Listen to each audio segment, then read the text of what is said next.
Santiago of MMA Island. Today I'm here with Chicago's own son, James Dunn, ahead of his next fight on October 28th on UFC Fight Pass. James, how's it going today? Good, brother. Good. Appreciate you having me on.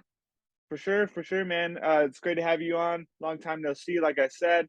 How's everything been in Chicago, man? How's this fight camp going for you? Great. Uh, Training as usual. This camp specifically, I focused more on just my gas tank cardio and tightening the holes in my wrestling and grappling game, and little things added to just tactical wise my striking. So I'm excited. I'm looking forward to the Titan FC show, October 28th. I'm looking to show out and put on a spectacular first round finish and really make a statement this fight. I saw the fight announcement, but I didn't see the opponent. What can you tell me about who you're fighting, and what can you expect from this matchup? I believe his record is 3-1. I'm not quite sure where he's originally from, but I'm pretty sure he trains down in Florida or somewhere of the like. His name's Jonathan Ortiz, 3-1, like I said, pro. Up and coming, has fought for Titan before. Durable guy.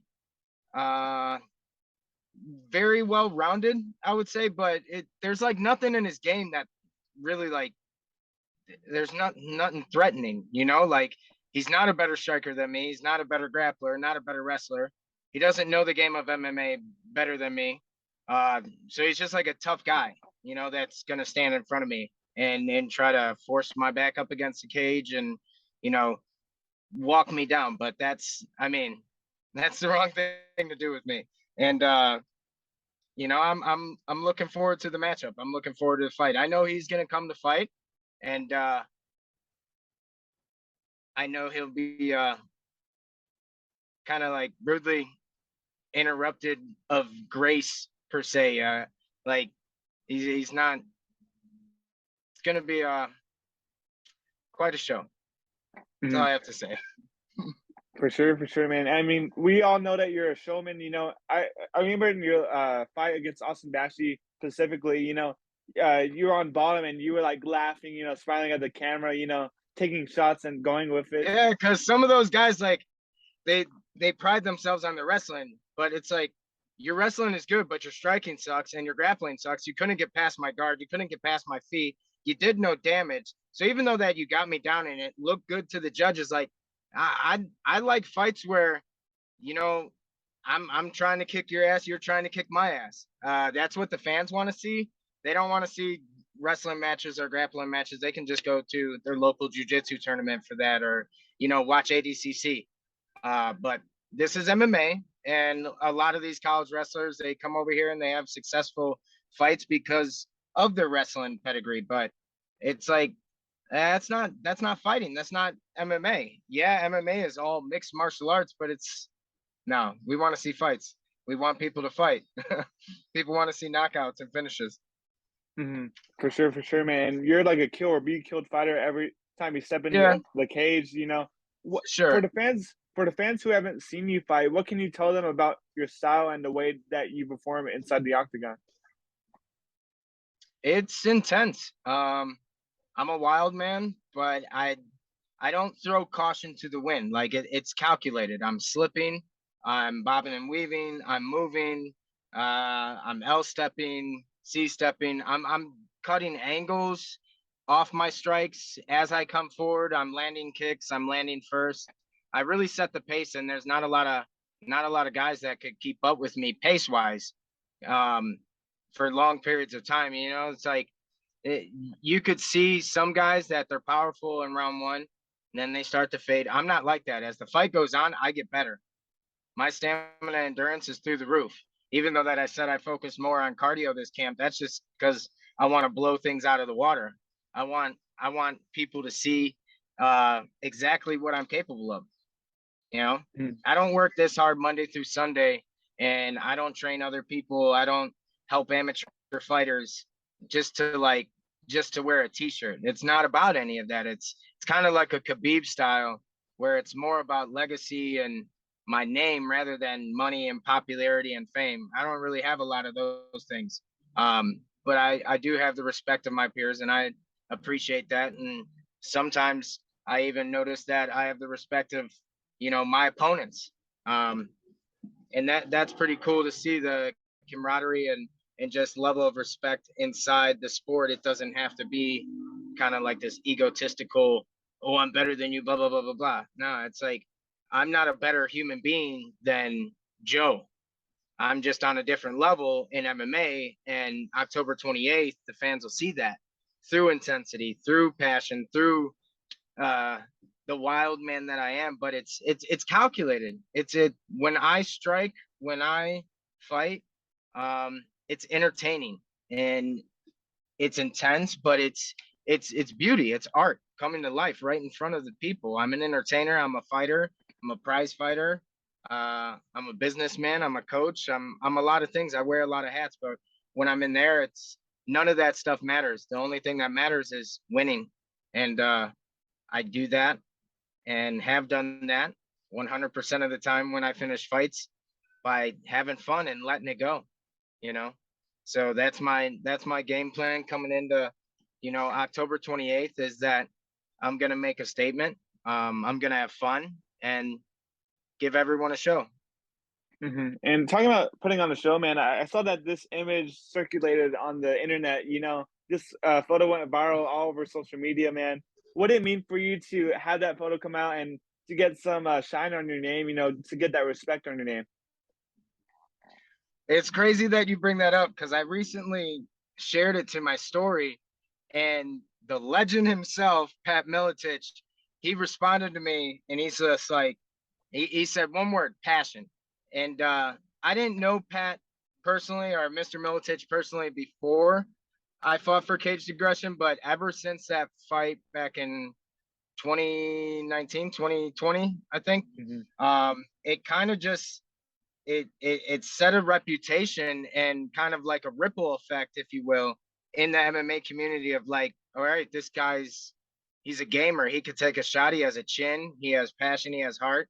He also has the skill to finish fights. And if you go back and watch that fight on YouTube or anywhere that you can find it, Luis Rivera versus James Dunn, like, I call my shot. I say I'm going to knock him out in the first round. And I knew walking into that fight, it wasn't going to be an easy fight because he was coming from a good camp. He was a young guy, a lot of energy, like he had youth on his side. I had experience. And I weathered a couple storms. He caught me with a good 1-2 when I slipped offline, but had my hands down, just making stupid mistakes, and I was able to get on my bicycle, get my, crap back underneath me per se, and go from there and find the finish. And I knew what shot it would be. I wanted a flying knee, but when I was in the fight and exchanging with him, and I kept catching him with like a switch hook, switch cross. So I knew it was that switch from the rear side that I was going to catch him. And when he threw a lazy jab, I just came over top and everything was in it, So he went down and I got the win. But having that circulated, having a legend like Pat Miletich respond, having others share it to their pages, and seeing the interaction it's had, like, it's super dope. Because I mean, I never set out years ago when I started back in 2013. Like, it wasn't my goal to be this like, oh, I'm a badass, I'm this tough guy fighter. No, I want to make it to the UFC. That's my goal. I'm just a kid from the South Side who really had nothing going for him. My parents left me, neglected, and I had to make something of myself, but I never depended on anyone else to do that. I never looked to family. I never looked to friends or any of that. Like, if I wanted a job, I went out, applied, went to an interview, spoke for myself, got the job, was successful. And through years of just life, I found MMA and I dedicated myself to the sport. And here I am almost 10 and a half years later, still chasing a dream, still building a name for myself, and have a lot to show for a great career, but it's definitely not over. And it to say uh it's just cool. It's cool to see. Yeah, for sure, man. And it's cool to see you fighting on UFC Fight Pass. You know, Time FC, great promotion over there in Florida. How grateful are you to be performing in front of a live audience and to get those all of those eyes streaming from the likes of UFC Fight Pass, man? Uh, Super appreciative of the opportunity. I definitely have to thank ECB Sports Management, my manager Ed Barnette, for kind of hooking it up and getting this fight lined up for me on a great card with good exposure. Uh, my I After this fight, I'll probably take some time off and see what's next. I would love to make a contender series matchup debut or fight for LFA, but we'll all see what comes after this. For sure, man. And you know, you've been known to call your shot in the past. If you had to predict how this fight was going to go, what would your prediction be? First round submission. Nice, nice. You got a submission in mind? Rear naked choke, armbar. What's your favorite submission?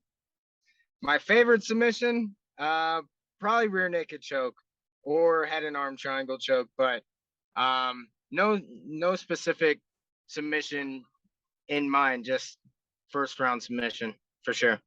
Awesome, man. Awesome, man. You know, you're from Chicago, so I'm going to end it with this.